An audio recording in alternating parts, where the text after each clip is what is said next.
research manuscript for publication in academic and professional journals. Understanding the use of how to do references using the major international systems, and how to deal with reviewers' comments, because when you submit your paper to a journal, almost invariably the editors and the reviewers will come back to you with further comments and things that they want you to do. So that's a normal process, it's not a problem. But how do we make sure that we respond to those comments to get our paper published? So, as I say, this is about writing, and at the end of this session, you will have written your paper. So did you get that to everybody online? I expect you to be using your laptops to get your program open, or you can write on paper if that's what you prefer. So what are we going to be covering in this session? We're going to be taking our research ideas, our projects, our master's thesis, or our other pieces of work, and we're going to show how you can transform them for other people to publish them. Because publication is really, really important. It's not enough that you do fantastic work within your own clinics and within your own hospitals or hospices. You need to communicate to tell other people about that. And it's not just because we want to be shouting about how great we are, it's to make sure that other people learn from what we have done so that they don't make the same mistakes, but also they build on the good practices that you've developed in your clinical work.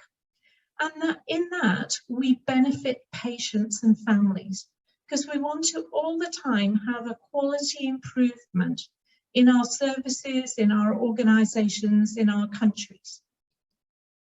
So publishing is really an important part. And a lot of people are very excited when they get their research grants or they start their masters or start to do things.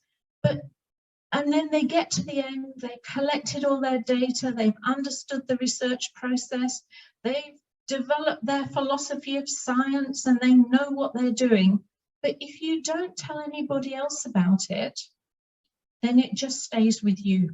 So it's really important to communicate with others, both at conferences, and Daniela is going to tell us how to do that later on, using posters and oral presentations, but importantly, in published written papers.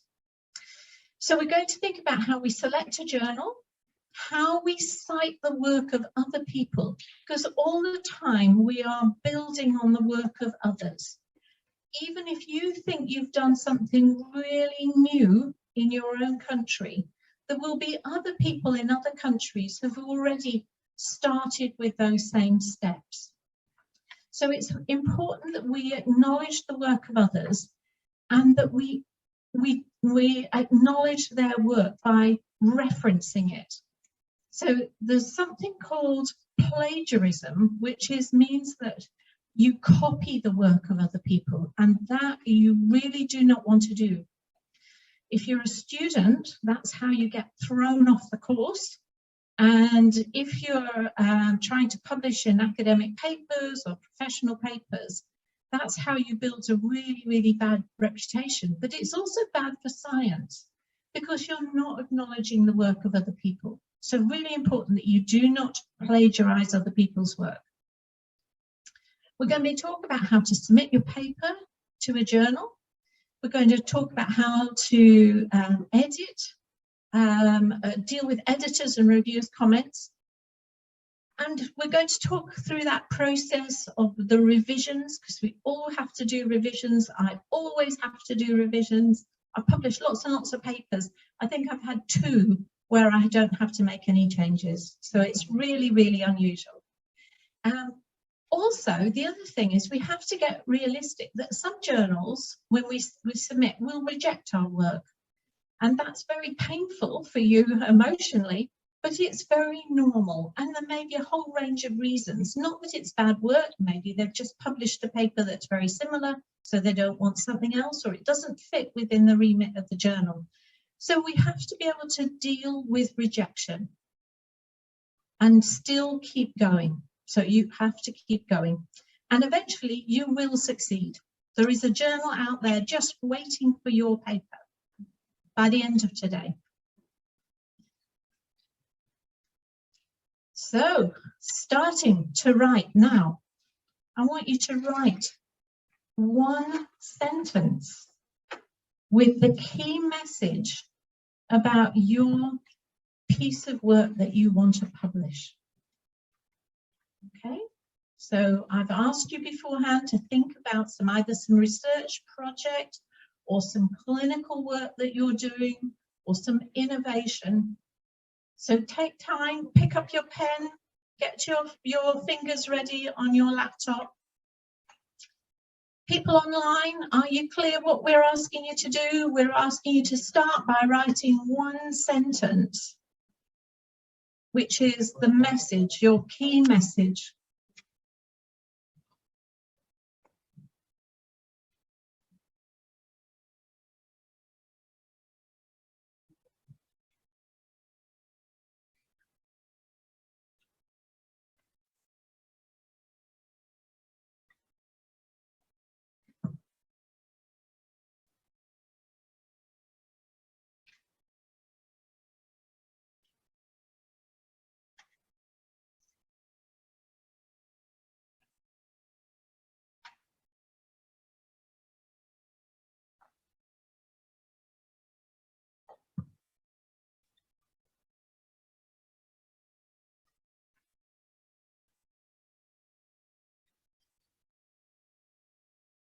So one sentence is very short, not 10 lines.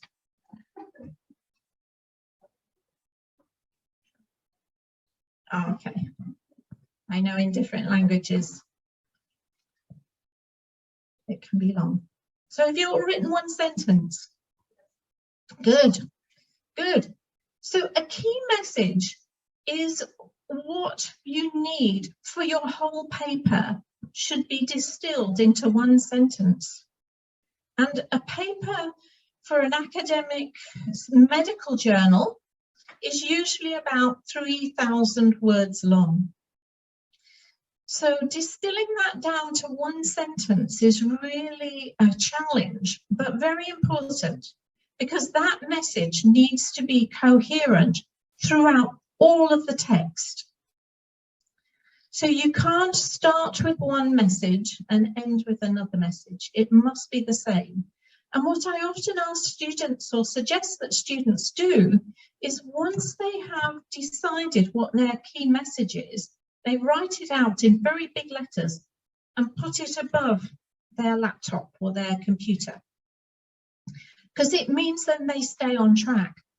And sometimes that means after 3 years of research, you still have only one sentence, which is a big challenge, you can imagine. And after you've worked developing your services for 10, 20 years, I'm still asking for one sentence. So a paper needs to be very focused. You can't tell everybody everything that you want to tell them, but you need to have that one message. So anybody feel really brave can tell me what their one sentence is?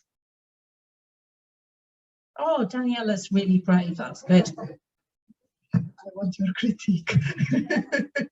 Okay, blended education of medical students according to the EduPal curriculum significantly increased students' as rote knowledge, but I'm not sure, in all domains of palliative care.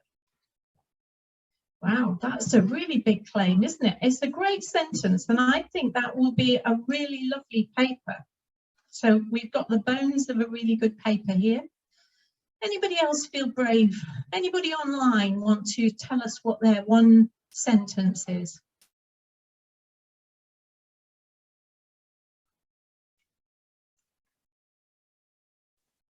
Silence online. Oh, we've got lots of volunteers. Great. Thank you. Exploring the quality of dying and death of patients with cancer who receive palliative care. Okay, that sounds to me like an aim, but it's still a really good sentence. Oh, sorry, it's because we're too close. But that does sound like an aim because you're aiming to do something, while a key message is what you've done. So a bit more like Daniela's what you've done, but that's a good starting point. Oh, we're going to have lots of volunteers. Okay. Psychometric assessment of cancer patients in palliative care. Okay, that sounds anxiety and depression. Okay, that sounds like a title to me, but it's the title should link with the key message. So that's a good, but you need to put a verb in there. You need to say what you've done. Yeah. Oh, I think we had. Did you want to come? Yeah, good. Using palliative care assessment tools to improve care. Okay, that sounds like a good key message, but you need to say once again what you did rather than the overview. So was it with a particular group and so on? Yep. Marina, I think you wanted to do? To assess the factibility and adaptability of the patient dignity question in palliative care patients. Great, that's good because you've got many parts and you've explained the one. It still sounds a bit like an aim to me. Yeah. So anybody online wanting to? Oh yes, we've got somebody. Just unmute yourself.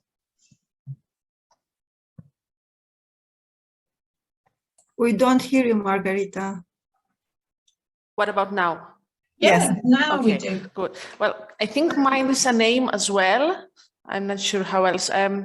It's just a small sentence. Palliative care should be offered in all patients in the Cyprus general healthcare system.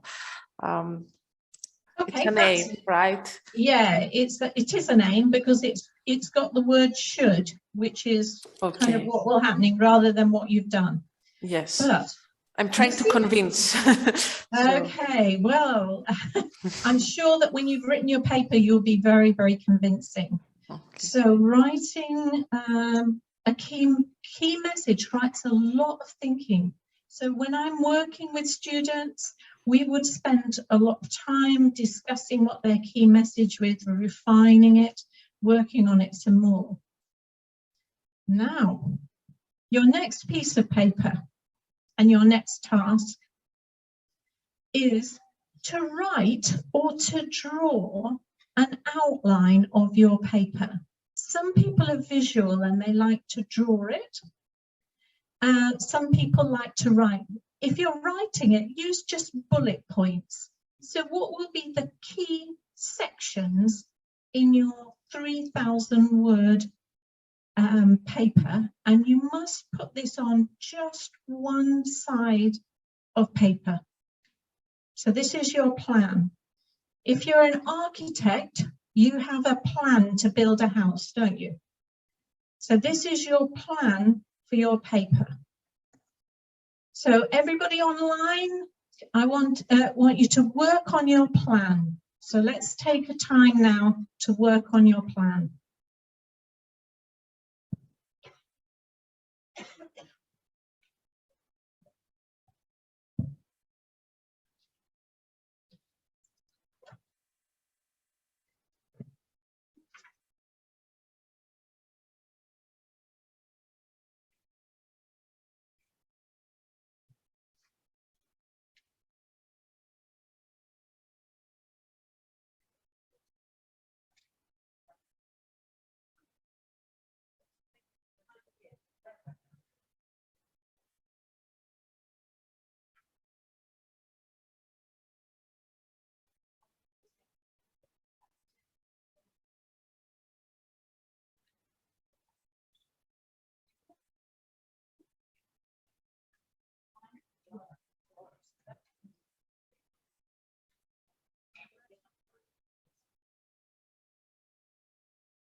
I can see you're all busy writing. We don't have any artists here, I can see, who are drawing it, drawing pictures. No? No, some people like to draw. Are you all writing? Oh, that's really good. That's very good. Yeah. Oh, and we have a list here on your tablet. Good. You're writing too? Everybody's writing. Right.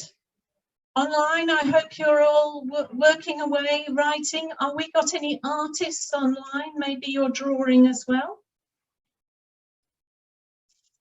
Do you need a bit longer? Have you finished? So this is just an outline. Okay, you're not going to build a house with it, so you don't need any measurements in there.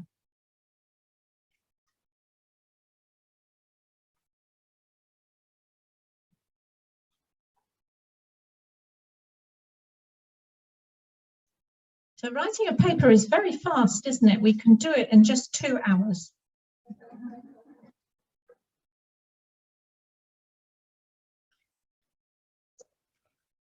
Okay. I think most people have finished, maybe 1 or 2 still writing.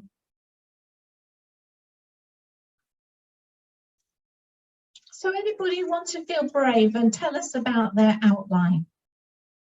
Who wants to just tell us a bit about what their outline is?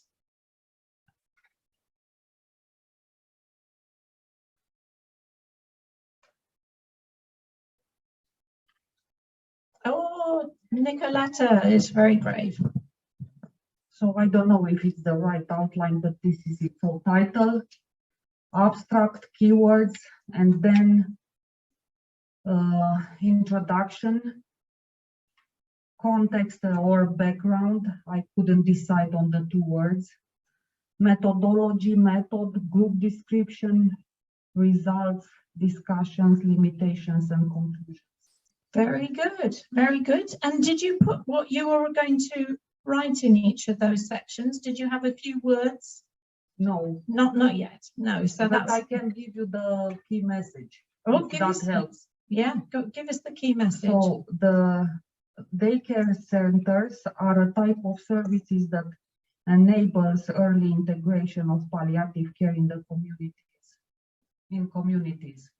Yeah, that sounds like a good paper. So now you've got your key message, then you can start, and you've got your structure, then you can start to know what you put in each section. So that's a great start. Right. Anybody else want to share what their outline is? Yep.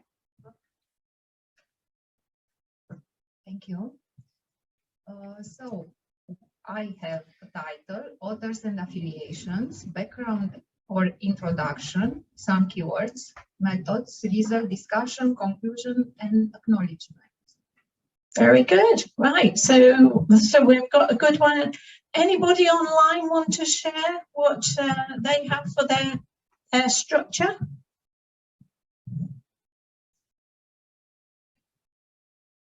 Maybe people online are not able to unmute.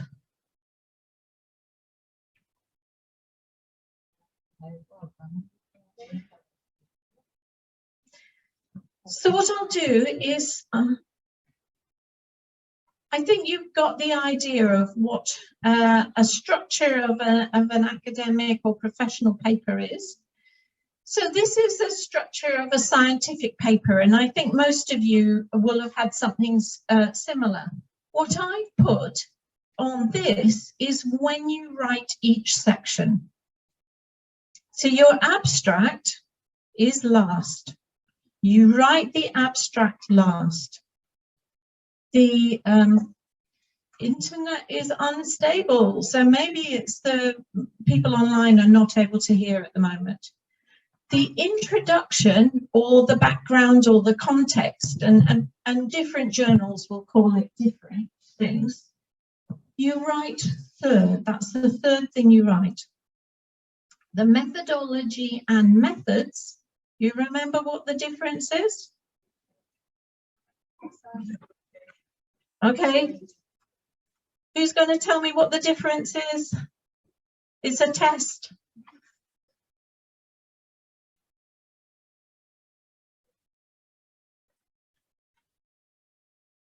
Do you remember the cake? Yeah. Okay. So the methods was the recipe, and the methodology was the science of the nutrition and the calories and the carbohydrates and the proteins that go into it. So the science behind it. So you write that first, and the results are second, and the discussion part and the conclusions are fourth.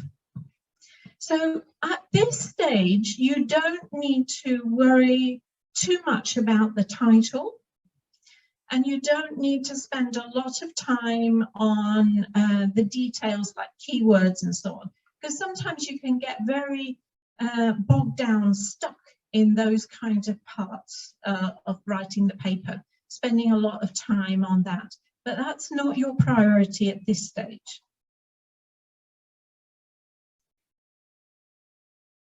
So the methodology is the research design, justify the methodology, the population, the sample, the recruitment, the data collection, the data analysis, the data synthesis and how you presented it. And you have to justify, have you presented it in terms of confidence intervals, if it's a statistical analysis? Have you presented it in tables? Have you presented it as direct verbatim quotes, if it's a qualitative study? And how have you selected those quotes? And what's your quality appraisal? So how do you know, and how are you going to tell the editor and the reviewers and the readers that this is a good and rigorous study? And we heard yesterday, I think, from Maria, about quality appraisal tools. So there are certain ways you can justify and explain. And in a quantitative approach, you would call them reliability and validity. In a qualitative approach, you call them transferability and credibility. So the terminology is a little different. But it's about how can you explain to people that this is good, robust research. And of course, ethics. All of those sections go in your methodology and method sections. And sometimes it's quite helpful to make sure, do you want the window open? No, okay, it's just warm, yeah. Then it's quite helpful that you have, you will get the PowerPoint slides. Everybody will have the PowerPoint slides, so you don't have to take pictures of them. Don't take pictures of me. Oh.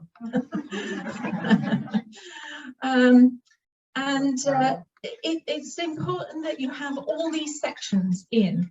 And of course, it's the part where you start, because if you've just done your study, you know what each of these sections are. So you should be able to, because you've designed your study, you've got your ethical approval, you've recruited all the people who take part in your research. So you know all, you're able to fill out all of these sections. So this is what you're going to write next.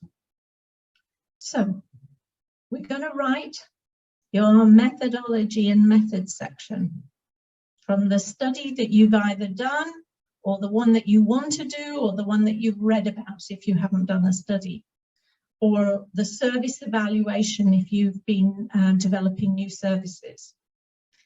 So do you want me to go back so you can remember the list of all the headings you need? Would that be helpful for you? I want you to use bullet points, and I want you to put just a few things in each of these sections. So those are the sections that I want you to think about. So once again, just a few words, but this is what you need for your paper. online people, I hope you're connected okay now and you can hear me and you're writing your papers as well.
You're all working really hard.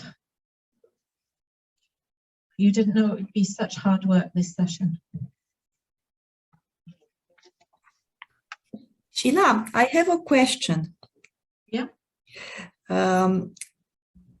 Before starting to write, what I was thinking to do is to scan a little bit some journals where I want to publish, because maybe they have certain formats for tables, or for this kind of issue. Yeah, so Werner, you're right, and that's what we're going to come to a little bit later in the talk, and I'll explain how you select a journal. But you're right, you need to make sure it's in the right journal format. But what you need to do, first of all, is write. So I think what we're trying to do at the moment is to get the writing part, and then you can refine it and make it in the correct format. Okay, thank you. Thank you. Okay, so I see the Spanish team have already written their paper. They're very, very good at writing. So they're busy writing. What we're going to do is we won't talk through everyone, but I'll ask a few questions. So the research design, has anybody got a heading of research design? And what have they written there? What have you got on the research design? Oh, Maria. It's about an ongoing project, and it's grounded theory, because we wanted to understand how health professionals cope over their professional career with the work. So the different coping strategies that they are using. So it was grounded theory to try to develop this model or understanding of the evolution that seems to happen in that process. Oh, excellent example. So Maria is absolutely correct. So when you start, you need to reference, usually she would put some references in, the overall methodological approach that she's taken. And what she's done really well is she's justified that. So you would normally put it in, have a reference, and then have one sentence where you justify why this is appropriate for the actual study that you've done or what you were hoping to find. So why it's compatible and congruent with your the aims of your study or your research question. So the next section would be the population sample recruitment. Has anybody got some points in there? Yes, good. Let's hear about yours. Okay.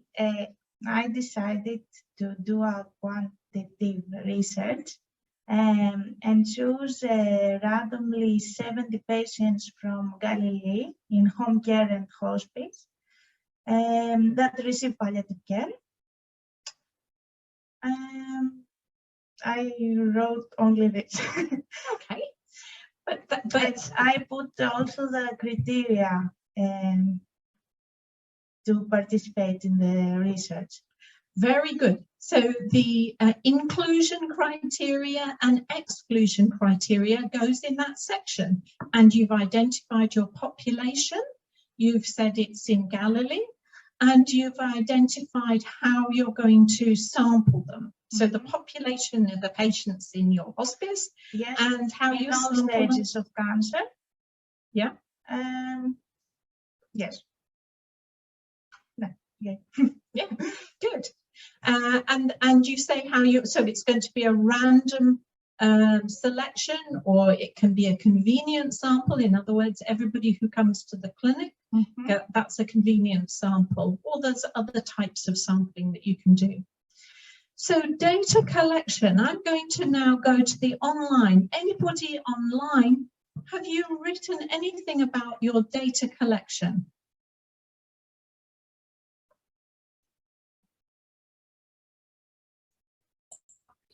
I wrote about a survey. So first creating the survey, piloting, and then launching. And after collecting data, doing some partial export data to see if the surveys are completed or not, and try to contact respondents to clarify if there are something unclear. Okay, so that's good. So data collection is sometimes called tools or material if you're doing sort of laboratory-based science. It's you have to say how you've collected the data. It may be taking blood samples, it may be conducting a survey. If it's a survey, you need to describe, is it a standardized measure that you've already taken, and then is it appropriate for your population? Or is it a survey that you've developed yourself? Have you pilot tested it? How have you worded it? What's the responses? You know, is it yes or no? Is it a Likert scale, which is a line where from one extreme to another extreme? So that's what you put into that section. And like Oana said, it's about a process. So maybe you need to say, is it a cross-sectional study? So you just send out your survey once, or is it a longitudinal study where you send out your survey every 6 months for 3 years? And there's different reasons why you would do different studies like that. So that's about the data collection, really, really important, because the data collection section needs to be so clear that somebody else can replicate and do your study again. So it's very important when you're designing your study and when you're conducting your study, you keep really careful records, particularly if you change things. So you use a survey, you pilot test it, you change some of the questions, you need to keep a record of all of that. So data analysis is the next part. Anybody write anything in that section? Yeah, good.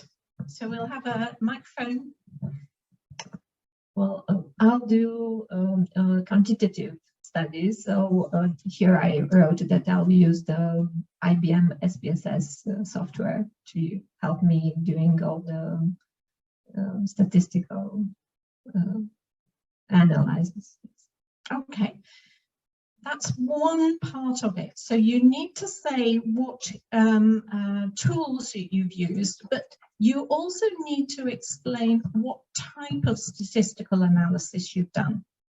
So have you done correlations? Have you done factor analysis? Have you done ANOVAs? Have you done your descriptive statistics first and then your inferential statistics? All of that needs to go in there. If somebody just says, I used SPSS, that's one part of it, but you need much more detail in that section. So half right.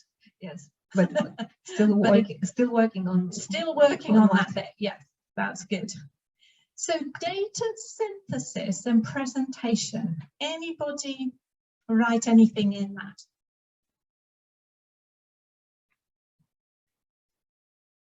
Oh, Maria's really good. So she's going to tell us about data synthesis, what she's got.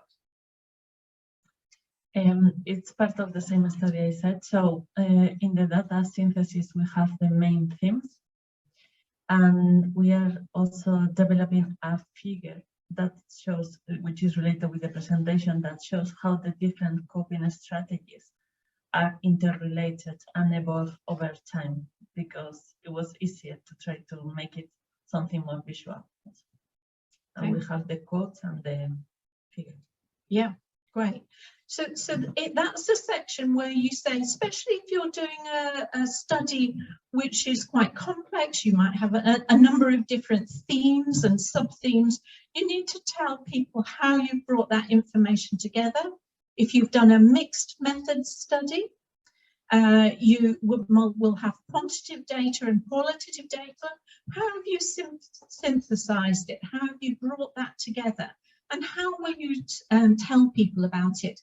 Are you going to show them a series of tables or illustrations of the themes, for example? So, or if it's a grounded theory study, I think yours was, you might be developing and showing people a new theoretical propositions. So we're almost there on this bit.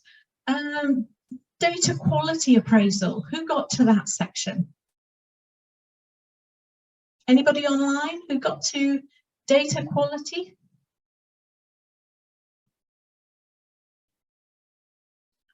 Okay, that's quite hard. Did you get that far? Maria, you said about Strobe yesterday for survey. So I thought to look at the guidelines for Strobe and see if I followed them. Perfect. So that is exactly what you put in that section. You will, there are a number of checklists and so on, and I'll tell you how you can access them. And that's where you demonstrate that you followed the checklist. You might also, if it's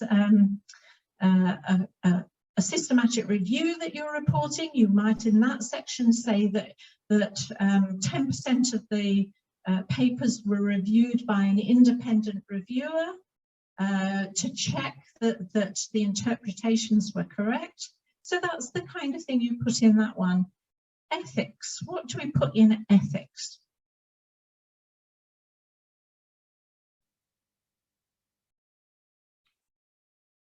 Yeah, Marina? I put that I have asked for the permission to the ethics committee, and if you have to send the consent, the informed consent of the patients. Perfect. So you would always report that you've got ethical approval, and sometimes you need to write the date and which institution you got it from. And if you have any amendments, you need to put that in. And sometimes in that section, I would also put, if it's a very sensitive qualitative study, say with bereaved people, I might say that I would have done special training of my researchers to go out there. We would maybe make some special consideration of the sensitivity of doing research in this area of healthcare. So, well done. You've already written a whole section of your paper. So, the next section that you're going to write is the results. Because you've worked with your statistician, you've worked with your qualitative researchers, you've tried, if you're very ambitious and want to do mixed methods, you've done a bit of both. And you know that these are the important new things that you need to tell people about. So the results section in a scientific paper is not your interpretation of what this means. It is what you found. And you need to present that so that other people can read your results, sometimes called findings, in a way that is relatively neutral, and they can make up their own minds. But you need to think about how you do that. So this is what you look at. You describe, the first thing you need to do is describe your population and your sample. Who took part in my study? Who is in my clinic if you're doing an evaluation of your clinical services? Then you need to think about presenting your results. And that might be tables, figures, diagrams. It might be in written text, in themes, for example. Remember, this section, you must answer your research questions. And you might think I'm a bit mad telling you that, but I've often seen students who've started with one question, they've gone and collected some interesting data, and then they answer a completely different question in their results. So you must go back, making it really clear that you've answered each of your main research question and your objectives. So quantitative analysis is typically presented in terms of confidence intervals, the statistical testing that you've done, using descriptive statistics first and then inferential statistics. If you're presenting qualitative data, you typically would draw on field notes if you've done ethnography, or you might, if you've done interviews or focus groups, sections of verbatim text from the recordings that you've done. So let's look at that. So this is, I know it's difficult to read and I don't want you to read this, but this is how you would describe your sample. And very typically you will see something that's called Table 1. And in this example, we've given pseudonyms. So these are not the patient's real names. These are names that we've just made up for all the people. And they're the ages, the gender, if they've got cancer, their tumor type, or you might have the stage they're at. The scores, if you're interested in, the EDS is the Edinburgh Depression Score. And then whether they live alone, whether they attend hospice. So this is just an example. You don't have to have all of those categories. It's what's meaningful your sample. But often you would report age, you'd report education, for example, how long they've been diagnosed. It will depend on what's appropriate, but that's what describing your sample looks like, and it's much easier to do that in a table. If you're doing quantitative analysis, for example, you might want to have a kind of graph like this one. And this is from Peter May's work, looking at health policy. in the Republic of Ireland. And you might have a graph. It's a bit hard to see, but one line is red and one line is blue, and it's plotting national palliative care spending. So it's about a financial paper against national spending in healthcare generally. So do they stay in parallel, or does palliative care get more money or less money than general? And they have various data points. So you can see along the bottom is years. So they've looked at time. So it's a measure of time. It's a longitudinal study. You might use bar charts like this. Once again, a bit difficult to read, but these would be percentages of persons with very using different types of bereavement services. So these are all bereavement types of bereavement service.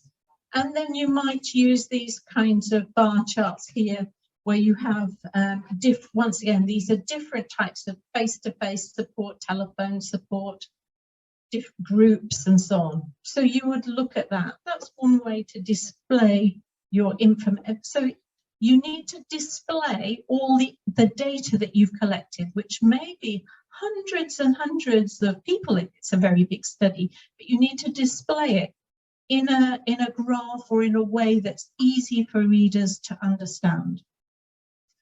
If it's a qualitative piece of work, and Maria's talked about this, that you will typically have themes. So this is a paper from Joanne Reed, who was looking at how you could manage distress in cancer patients. And she developed, it was a grounded theory study, she was developing a new model of self-integrity. It was a narrative study. So what she has here is a theme which is called biographical flow. So we all have stories we tell about ourselves. So we have a biography, but our biography does not stay still. It travels in time all the way through till we write our last chapter at the end. Or somebody often writes it for us, our friends and our family, after our death. And what she was interested there was, these are sections. This is the description of the person, and then this is all the transcript of an interview. And then she started to put the category codes here. So core self, strong woman, threat, turbulence. So these are disruptions to a life story, to a narrative. But I'm just showing you this not to tell you about her paper or her work, but to show you how you might display qualitative results. So before we, I'm not going to ask you to write your, your results, because you need to think about the tables that you're going to do.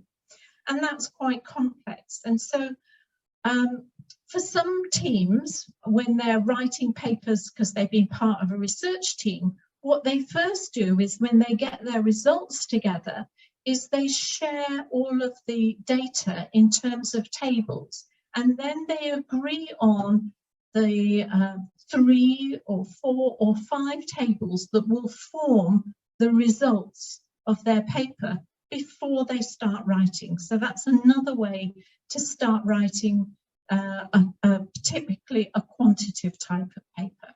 And that's very successful, because if you have to be able to understand each of your tables without referring to the text. So each table must have sufficient information in it that people can understand it without reading the whole paper. Do we have any questions about how to present the results at this stage before I talk about the introduction? Online group, are you okay? Any questions here? Any put questions in the chat as well if you have anything you want to ask.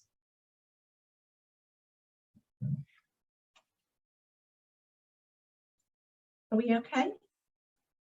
Crystal clear. Very easy. No.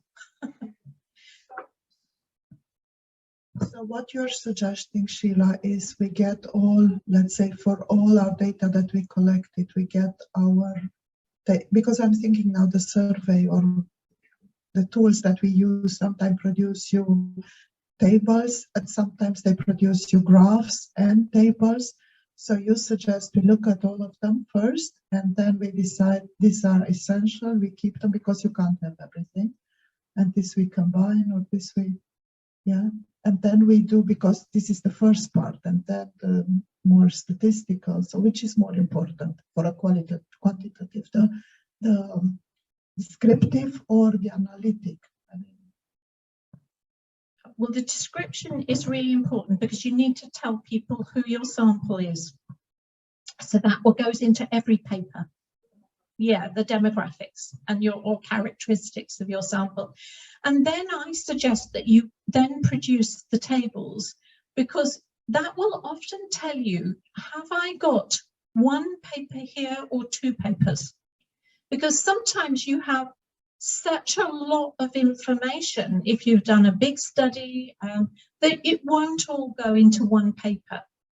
And why I asked you to write your key message first, because your key message will help you decide on which are the tables that will answer and are relevant to my key message.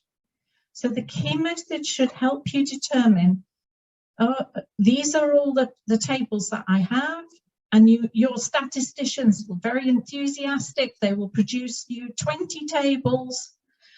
And you need to say, how do I fit them all in? You don't have to fit them all. You need to say which one is answering my question, my research question, but also which is fitting with my key message. So if your key message is about home care services, you're not going to report all of the data about the inpatient service. So that will help you decide. Did I answer your question, Daniela? Yeah, thank you. So you've written your methodology, you've written your results, you've got these fantastic tables that look really good. And now you're going to write your introduction. Most people start by writing their introduction. And they write this because they've already read the literature and they know lots about the topic. And my students come to me and they remember it's 3,000 words. So they've already written 2,000 words for the introduction. And they have no space left for any results or any methods. So this is a problem. And it's very easy because you start writing and you think this is what I need to write about. So that's why I say write your introduction. That goes to the third thing you're going to write. And that, for some people, you might need to do a little bit more reading, but mostly you will already know it because you've been working in this area, you've been designing and developing your services. You might need to do a little bit more searching to see, are there other services in other countries or in other types of diseases, in heart failure clinics that have something similar. So these are the sections that I would expect to see in an introduction. The purpose of the paper. So what is this paper about? And I will often use a sentence that says, the purpose of this paper is to explain whatever it is or to explore. So the purpose is really important. You need to tell people very early on, because that helps them to say, do I keep reading on or is it not something I'm interested in? The next thing I would expect is defining your key terms and concepts. So if you're interested in depression, how have you defined depression? Is it about people on a clinical score? Is it people who are just self-reporting depression? Or is it, you know, what does it mean? And the concepts that you use. So if you use concepts like coping, what do you mean by that? And that term can mean very different things. So you would need to put in a few references so that you're going to draw on X and X's theory of coping to shape this study. And the next thing, so that's your first paragraph written. The next paragraph is provide the international context.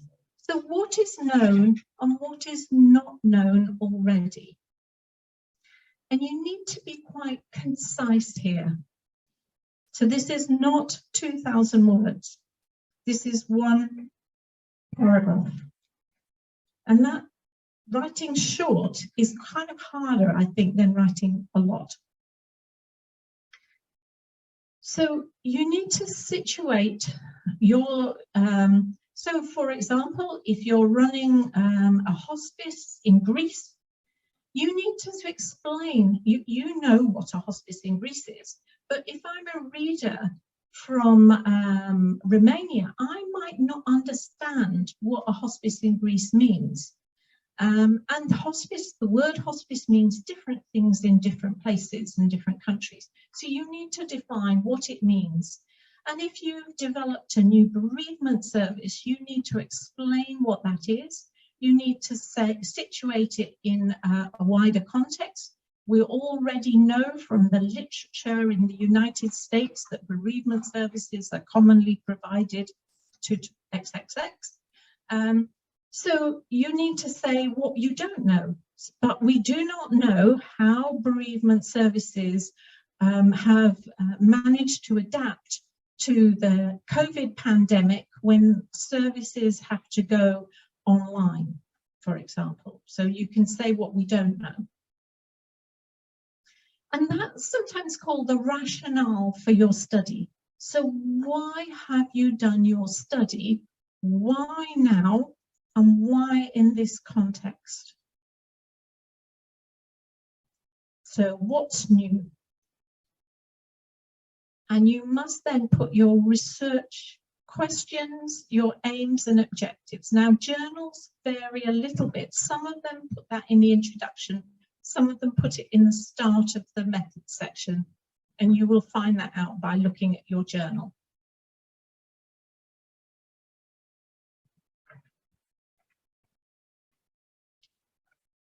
Yes, sure. Is there a difference between the purpose of the paper and the aim of the study? The aim of your overall study, it may be a very big study. So it may be that you have done a 5-year European funded consortium study with a trial, with qualitative research, with systematic reviews, etc. So the overall aim of the study may be to improve palliative care in nursing homes for older people. So that might be the overall aim. And then your paper, the purpose of this paper is to present the systematic review of how nurses working in nursing homes understand palliative care. So the purpose of the paper might be a lot smaller than the overall aim. But if you've just done a small study, then it might be almost the same. Yeah. Did I explain? Yeah. So do we have it for the introduction? Any other questions? Online team? Anything?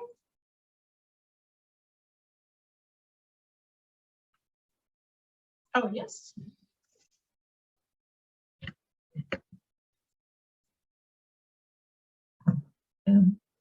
I just wanted to know if it's I think it's okay, but how much if we have already done a study on the same subject, could we refer to our own papers? Yes.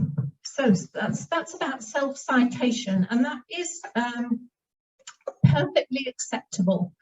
So if you've already prepared a number of systematic reviews on the topic and have published them, and then you've now done your trial that follows on from that, then of course you can self-cite.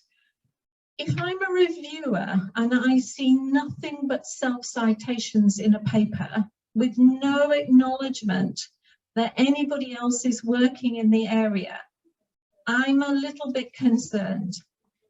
Okay, so yes, so the answer is yes, you can, but you must look to see that other people have presented work.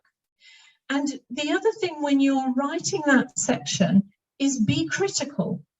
So you might say that, so Maria has done a very nice, so we have evidence of a very nice systematic review is done, but I would always have the word but, and then I would have a critique. She only looked at the last 5 years when there's more evidence, or the paper was published 10 years ago, so there's new services coming out. So when you look at the literature, don't just describe it, critique it. So say if you need to acknowledge that the people have done it, make sure you cite it, so you're not just writing in what other people's work has been without a citation. But offer some critique, because the critique helps to build the rationale of what you're doing. So you might say, I've seen previous work on palliative sedation, and there's a lot of literature out there, but the literature is mostly opinions of people and case reports. It does not include any rigorous research, comparative designs, cohort studies, or something like that. So you always think, what is the thing that you need to say that you're doing? And it will also help if you've looked at the literature and it's exactly the same as what you've done, you kind of think, what is going to be new about my study? Any other questions before we go to the discussion part? Somebody in online was curious to know which should be the proportion of the introduction related to the whole article. Yeah, that's a very important point. I would normally say an introduction is going to be about 3 to 4 paragraphs, so about 1 page in printed text, which you might think is quite short. And the other thing I also suggest that you do is make sure that if you're going to draw on a particular theory or concept in your discussion to interpret your data, make sure that that is already introduced in your introduction. People should not come to it new in the discussion.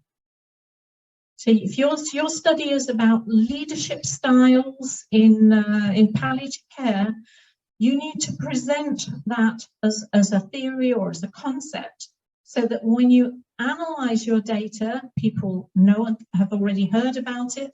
And when you come to interpret your data, which is the discussion part, they will already know about it. So there's a link between the introduction and the discussion. Everything should link, but about 1 page, so quite short. So typically the mistakes that people make is a very long introduction, very short methods, and then nothing else, no space left to write anything else. So 1 page, quite long methods and methodology, because that's really important for reviewers to know. And anybody who listened to the webinar with Catherine Walsh said that that's where, as a reviewer and an editor, she starts to read first. So that's important for us to remember. Okay, I'm going to go to the discussion part. So discussion, and this is the bit that's quite difficult to write, and many of my students struggle with writing the discussion part because that requires you to really think about your results and your introduction and what do they mean. So the first thing you need to think about is, how does your research answer the research question?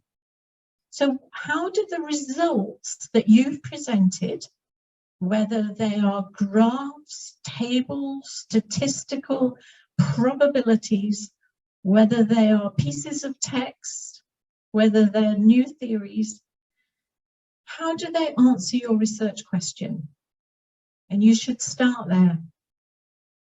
This is the first study that has described new ways to do something. Or this study provides evidence of the effectiveness of this treatment. So the key findings go in here. Now be careful you don't repeat everything, but you highlight, and I typically suggest 3 to 4 of your key findings that are shown in your tables. They may be your significant results, they may be the most important qualitative theme. And you need to say that the study data demonstrated that bereaved people by 6 months have X level of depression, if that's what you've done, measured depression or something. And then what you do is you interpret. So I said in the results, no interpretation. In the discussion, this is your view of what these results mean. So that's what interpretation is. And you interpret it in the context of what is known already. So it's not, I think this is a really good thing and we should all be doing it.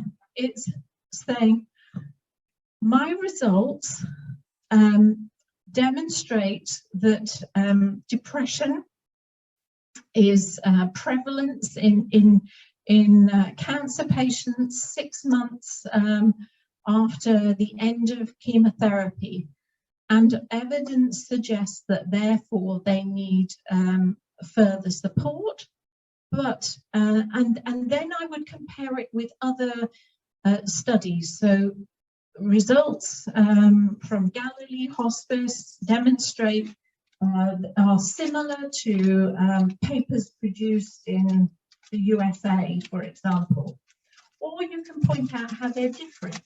So I would make some comparisons. And it may be that some of your results would be the same as demonstrated elsewhere, or you may say that it's different, or you may show that there are being changes over time, depending on the data that you have. So the bulk of your discussion chapter is that interpretation. So what does it mean?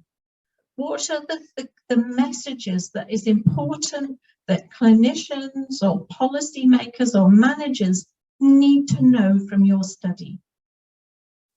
And how does that relate to the wider international literature? And then you would have a section which recognizes the strengths and weaknesses of your study. It's really important to be aware of that. For example, you might say things that like the strengths of my study was an international study and we included 5 countries, but the weaknesses were that we only included 3 people from each country, and therefore it's very hard to generalize this information. And so you critique, for example, the methods that you used because it didn't give you an insight, or if you struggles with recruitment, or if there's subgroups. So you might say that we were able to recruit people who were from the main Greek population, but we weren't able to recruit any refugees who were living in Greece, and therefore we feel that while we can generalize our information to the majority of people, there may be subgroups who live in Greece who we can't, that need further research.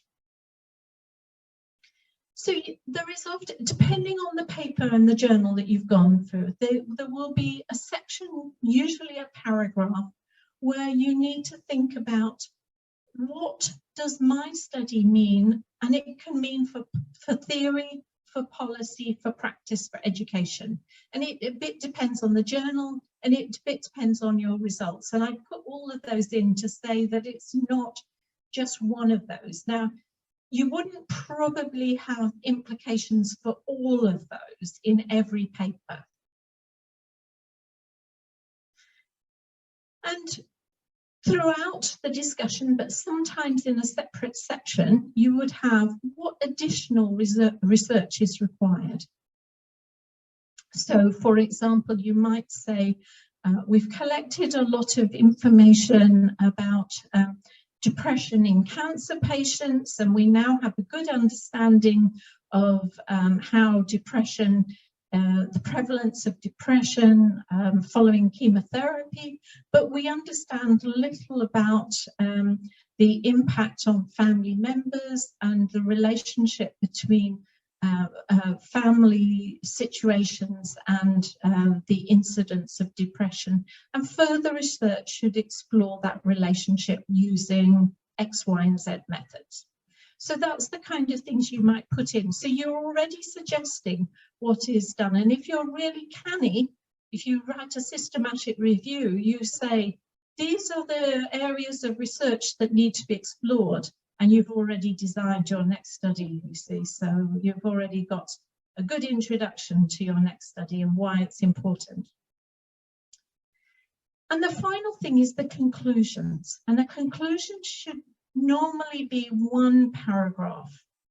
And it's, once again, quite a difficult section to write, but that is your final, what I call take-home message. It's the last thing the editors and the reviewers will read. And it shouldn't just repeat the results, but it should include your key message. The one that you wrote to begin with goes in there. So my study demonstrated that depression is prevalent, or whatever it is, the efficacy of a new treatment.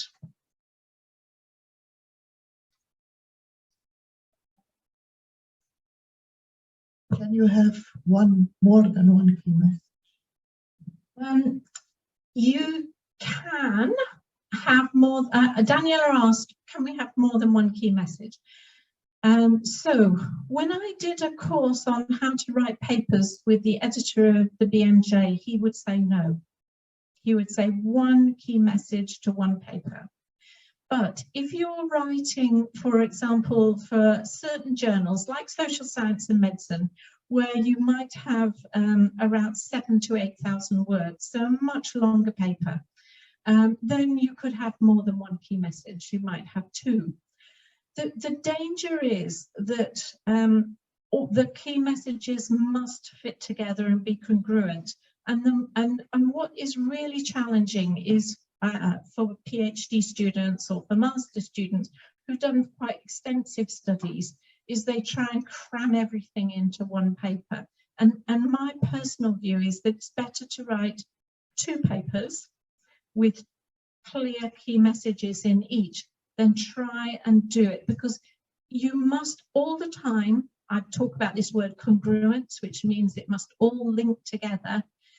And when you come to the discussion, if you have two key messages, it's very hard to be really clear on and set it in the context. You have to be convincing to the editors and the reviewers. And if at any time they feel that you're not convincing, that would be one of the reasons they will reject your paper. So while I say it's possible, I don't recommend it. Any other questions?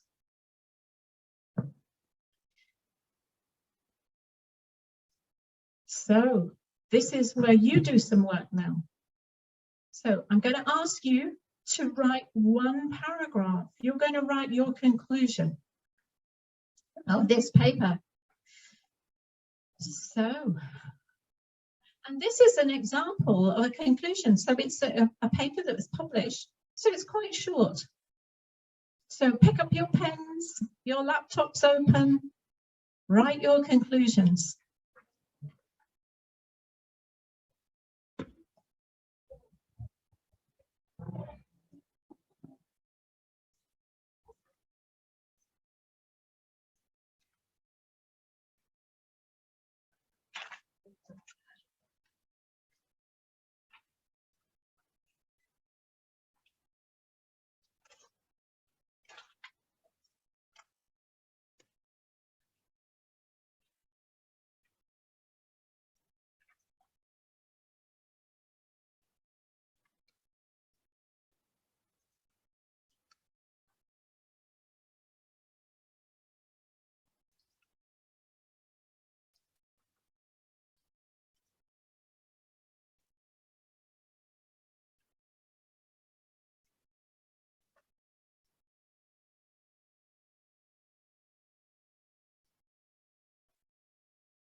Well done. It all looks very quiet in here. You're all working really hard.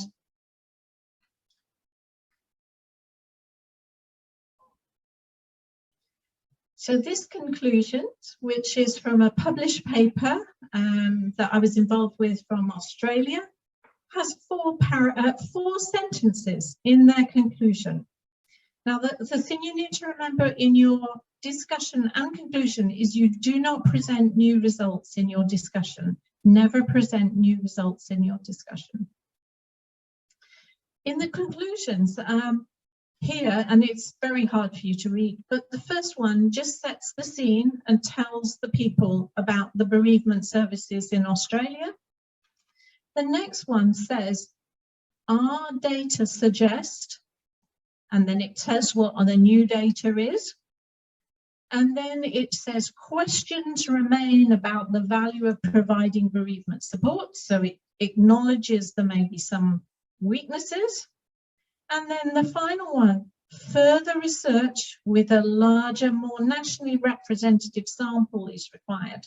So it says what you need, but it tells you, so it has the key message, it has what we found, it has an acknowledgement that we don't know everything, and it says what needs to be done next. And if you are developing, say, an evaluation of services, you might want to say, once again, in the final part, you could say, we recommend that services include X, Y, and Z, whatever your new thing is, if you have evidence for that. You could also say that you can recommend things are not done. There is insufficient evidence from our trial to demonstrate the value of using a new therapy. Further research needs to be done with a larger sample.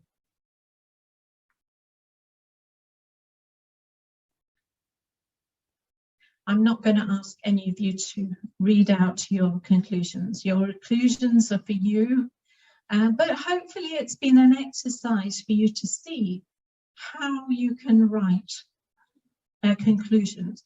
So 4 sentences, when you think of it in that way, is not so much. It's just like writing Twitter.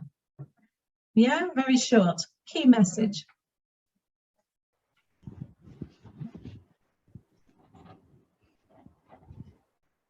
So you are not finished yet. You are not finished yet, because now you've written your lovely paper. You've got the whole paper written, and this is when you come back and you write the abstract. And most people start with the abstract, and it's really hard to write an abstract without having written the paper. So my suggestion is you do not start with the abstract, you end by writing the abstract. And there are some journals that require structured abstracts. You must follow their guidance, but this would be typical of it, would be background, aims, methods, results, conclusions, and there will often be a word limit. And you need to absolutely stick with that word limit. If it says 250 words, do not send them 500, because they will send it right back.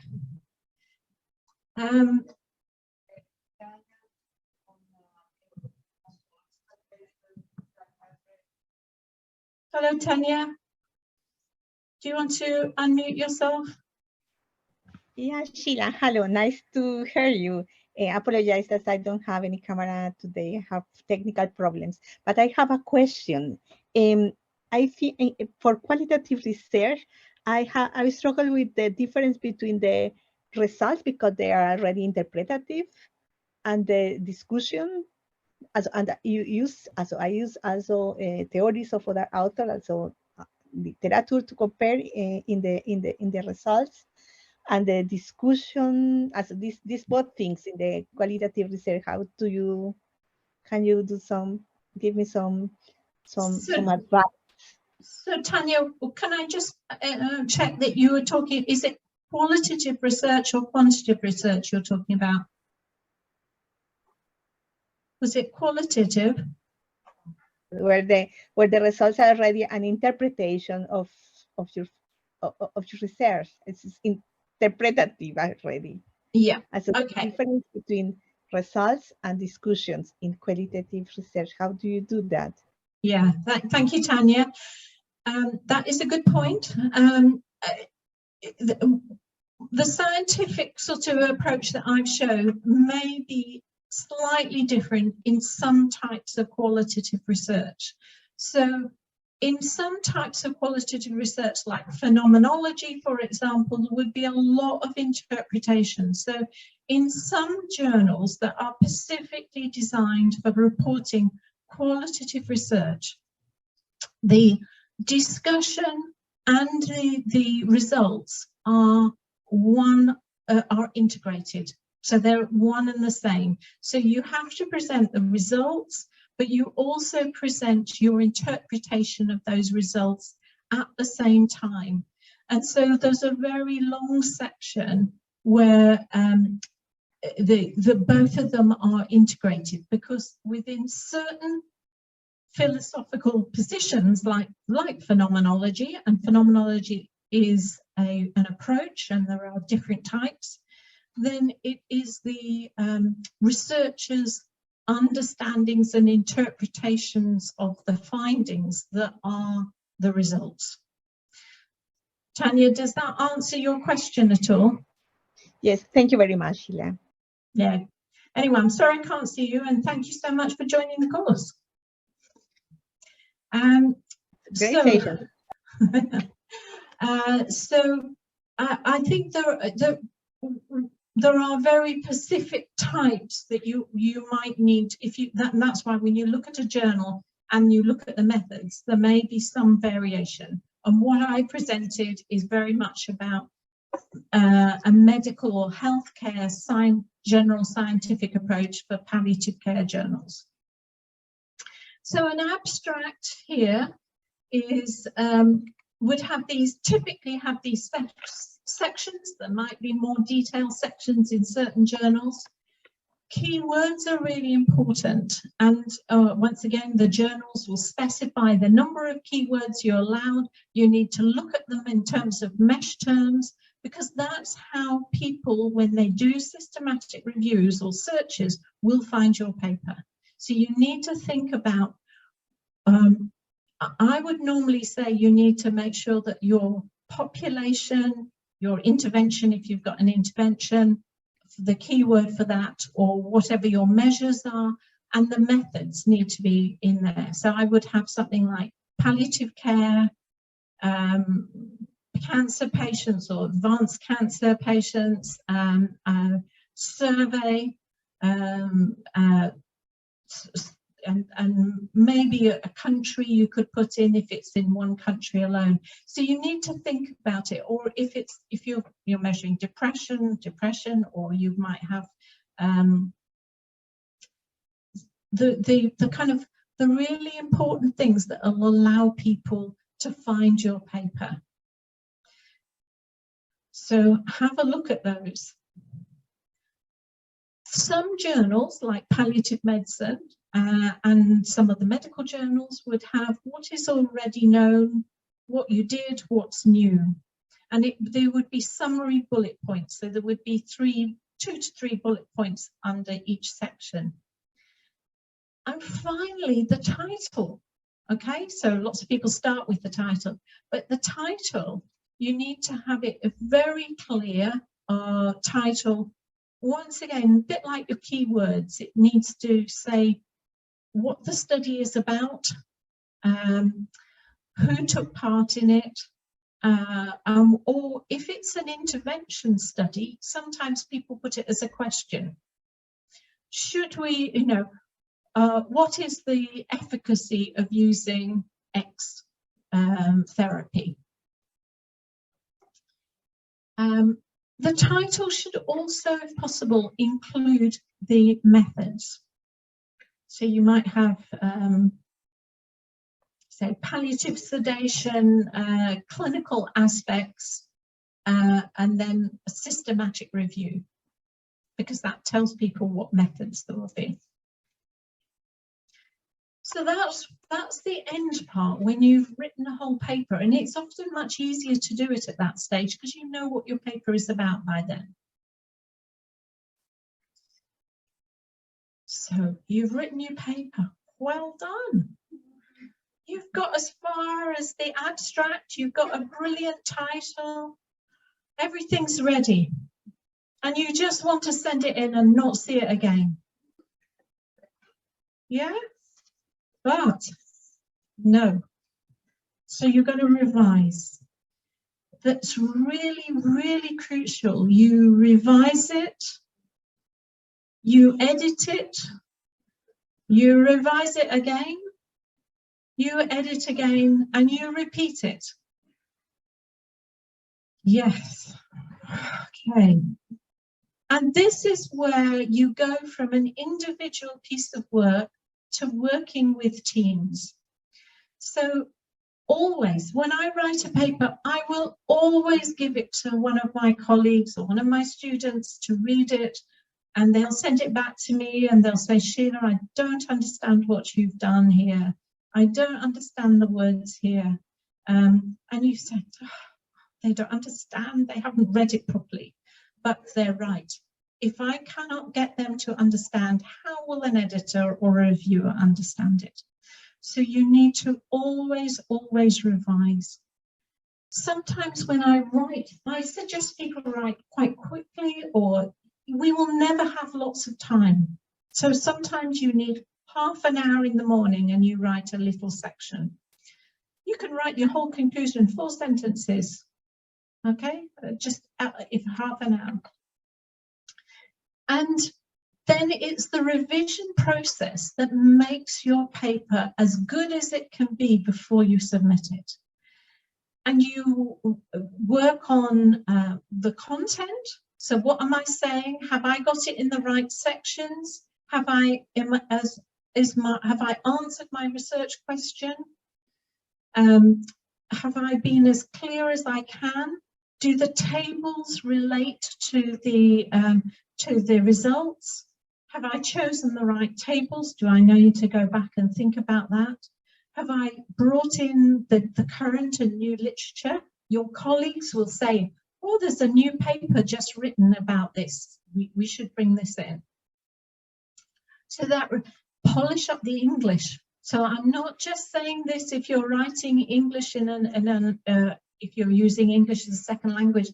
That's really important even when you're using English as your first language. You need to, so academic English should not be really long and complicated. Simple English is good. Try and say things as simply as possible. So some of my students come from many, many different countries and they can write really well. So I think the best student I had was from Spain, and she wrote beautiful English. And somebody else, but she told me that in Spanish you write a lot of words for every one word in English. Is that true? Yeah. So she said, you know, for one English word it takes 10 Spanish words. Yeah. But she wrote beautiful. So try and make sure that you write as well as you possibly can, and always get that feedback from other people before you submit.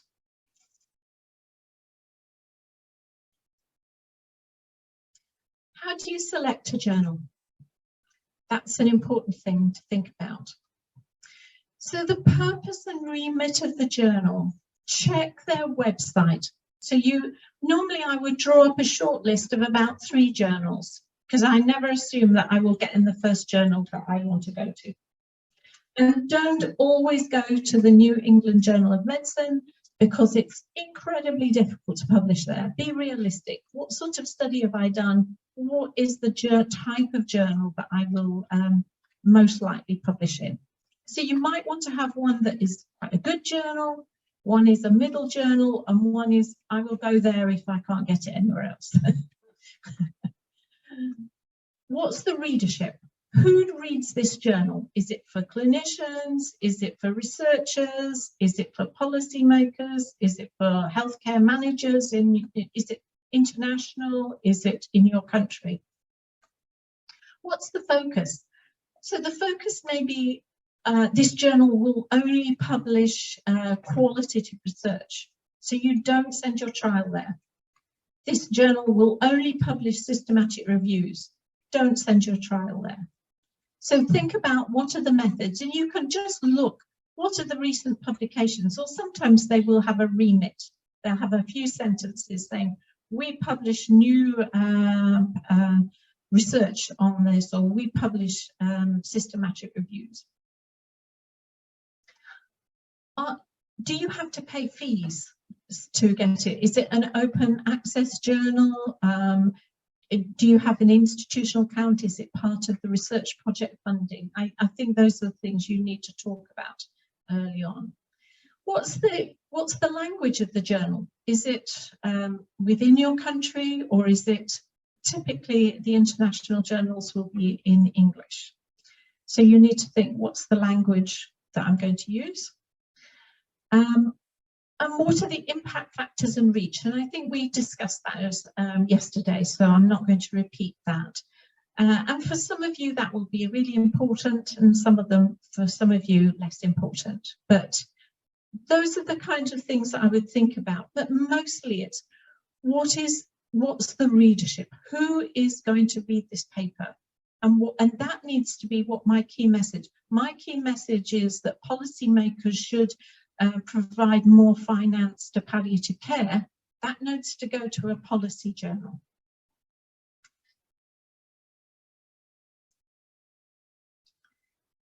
I told you we talk a little bit about citations and referencing the work of others to make sure that we do not get accused of plagiarism. So always we draw and build on the research of others. None of us will start completely new. Although sometimes my students claim that. They'll say, oh, I've looked at the literature, but there's nobody who's published about big toe surgery in palliative care. And I'll say, well, you need to explore a bit more and look at foot problems, or widen your search a little bit. Always, so plagiarism is a big no-no. Do not do plagiarism, and that's representing, even inadvertently, even when you do not intend to, other people's work as your own, and that does not respect other people's intellectual efforts. So you get around that, and I would suggest that you do not, if possible, do direct quotes of other people. If you do direct quotes, you need to put inverted commas, make it really clear that, and you must give a page number. I say don't do that to most students. Put it in your own words. Say that you refer to other people's work, but it also helps you with the critique of other people's work. Referencing styles. Now, some of you will be very familiar with this.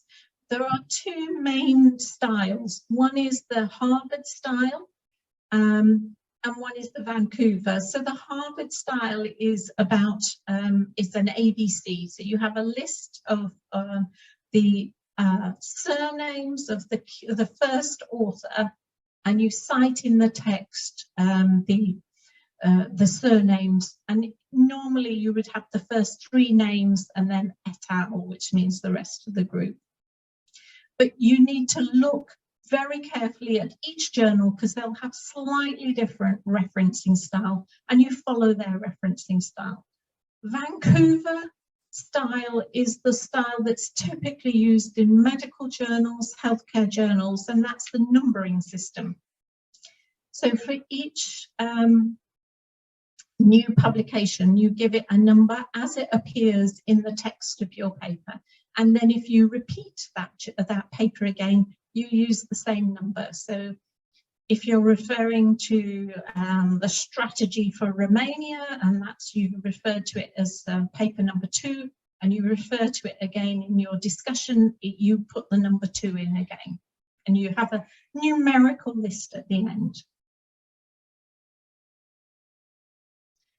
So wow, you've now written your paper, you've chosen your journal, you've checked all the references, got it in the right system, and you're good to go. Your team leader, your colleagues say, the paper is excellent. It's so well revised and referred. It can be submitted. This is what you need to do. So read the author guidelines, download the guidelines. Most of them are in like PDF, or you can look through and read them. They are the most boring read in the world, but you must read every bit. I usually underline the sections, you know, so I don't forget. Check the format that they want your paper in. Check how many sections, how many words. Sometimes they'll even tell you how many words for the abstract, how many words for the main paper. Do the tables that are included in the word count or not included? How many figures are you allowed? So check everything really, really carefully. It's very, very important to do that, because it's really disappointing. You've done all this work, you send it in, and then the next day, ping, it's back in your email. They've rejected it because you have one too many tables. A covering letter. So this is a letter to the editor. Think about that. It needs to say, I wish to submit my paper on whatever it is, my new services that we've developed, we've evaluated it. So just a little bit of a summary. We believe that it will be of interest to your readers, because their readers are clinicians, and it links, this is the other thing I usually put in, because it pleases the editors. It links to some recent papers in your journal that have covered the topic of daycare. And it shows that you've been reading their journal. So it shows that it's building up interest in a topic. Now, you don't have to do that, but often it's nice. But the letter is probably 2 to 3. Don't repeat your whole paper in the letter. So 2 to 3 paragraphs. And then you usually need to say, I have not submitted this paper to any other journal. And it's really important you do not. You cannot send your same paper to 6 journals at the same time. You can send them to 6, one after the other, but not at the same time.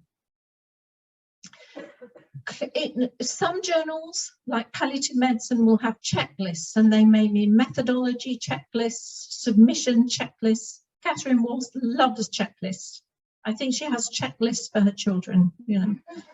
So fill out these checklists, and you have to attach them. And acknowledgement. So if you've done a big trial and you've had lots of different hospital teams all recruiting for you, you need in the acknowledgements to list everybody. You need to thank the patients or thank the research nurses who collected the data. Think about all your funders. You need to think about the acknowledgements. So there's a section usually which is about attribution. Sometimes they're separate sections, sometimes one, where you say who's the funders are. The authors. Who should be authors on your paper? It should be people who've contributed to your research, designing your research, collecting your data, who have read your, who've been involved in writing the paper. But it's not everybody in your whole team who have just happened to work there. So they need to be involved, and they need to, and you need to show how each one has contributed.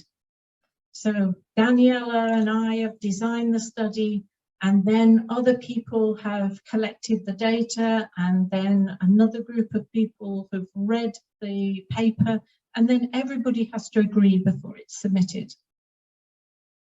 Sometimes they'll ask you about data archiving. Are the raw data available from somewhere if it's a large study, for example? Ethical approval might go into that section. Proofreading. So before you submit, proofread the whole thing. And I find that really hard to do for my own work. I would normally get somebody else to help me with that. Check the language, and some teams would send it to a native English speaker or a colleague to get it to read. These are the various checklists, and I think you heard about these yesterday, so I'm not going to probably repeat that. But most journals would give you a link, or you can find these checklists, and they would be relating to particular methods that you might use. So the proofreading, as I said, is really important. So you check that the spelling is right.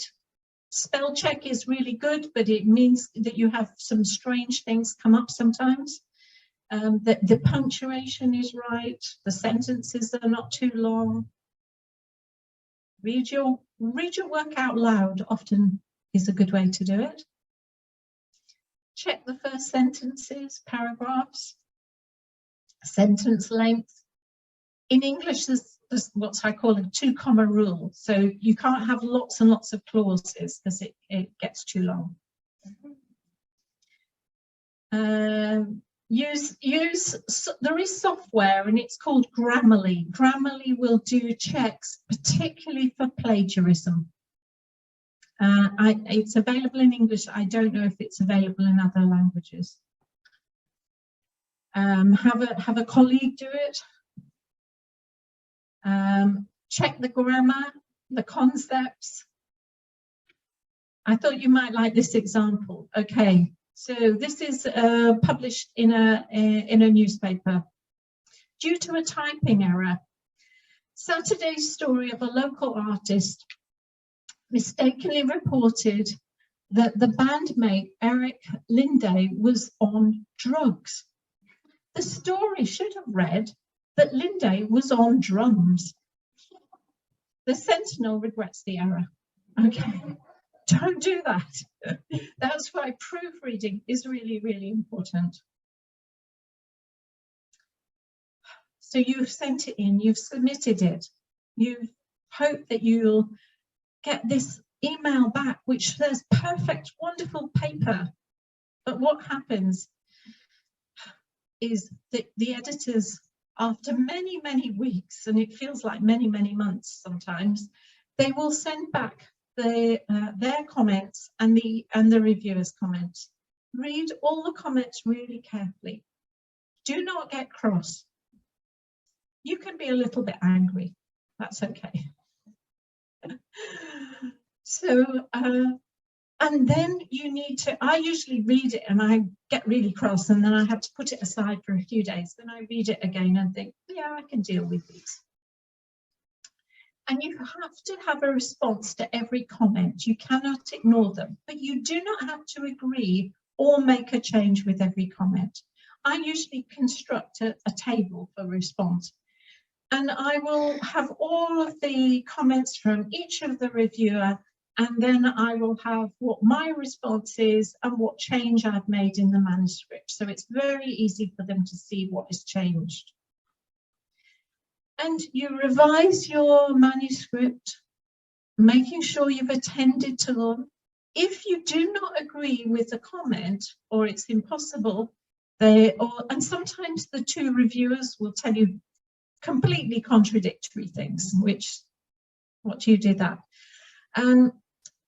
You make the comments all the way through, make sure you've attended to any comments from the editor, you revise your manuscript, proofread it again, okay? Don't send it in before you proofread.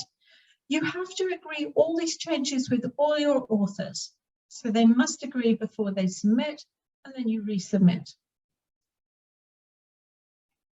What happens when there's blocks for writing? There will never, ever be enough time in your lives, but we've got to make time because it's important that we tell everybody about the good work that you're doing in palliative care, because that's the only way we will make change. Prevarication is a strange English word, which just means that you can find lots and lots of other things to do, which means you can't possibly write. So you make coffee, you go and find the biscuits, you have to take the dog out. Then, of course, the phone rings. So you have to talk to your mother, your friend, your auntie.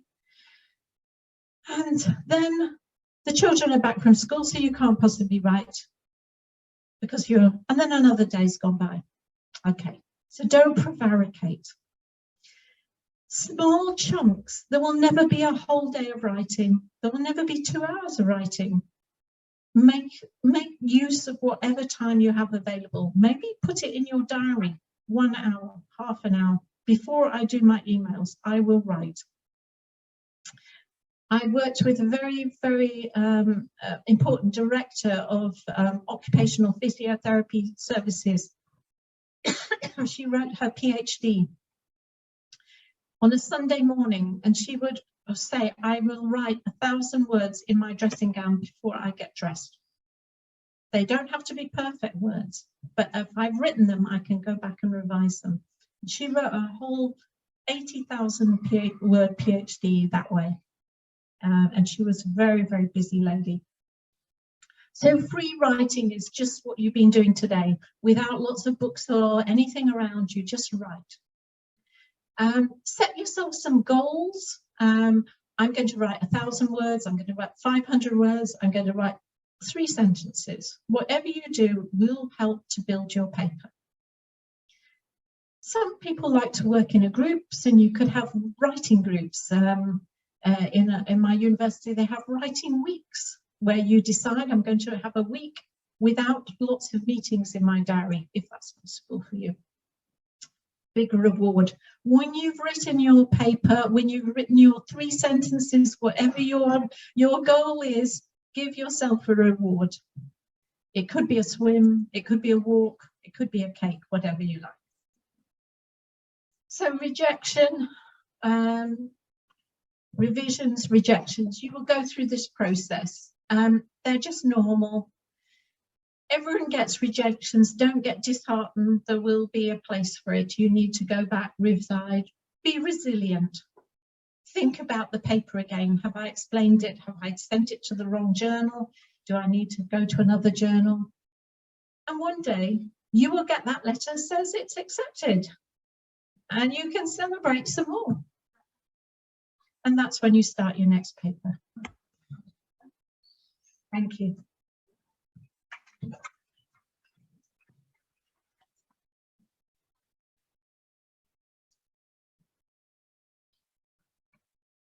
So any questions, or are you so busy you're going to go off and write your paper now?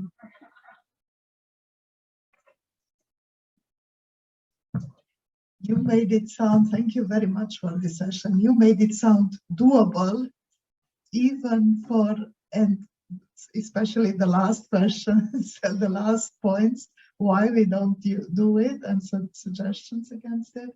I think it was very convincing. Thank you very much. So I'm going to look forward to seeing all your papers published next year. Yeah, I shall be looking at the names and seeing them in the journals, and I look forward to that. Any questions online, an online group? Have you got any comments, any questions? Great session. Thank you. So I think we should all have a reward now, and that's a coffee break. Is that right, Maliki? Okay, so that's your reward. Thank you very much for listening.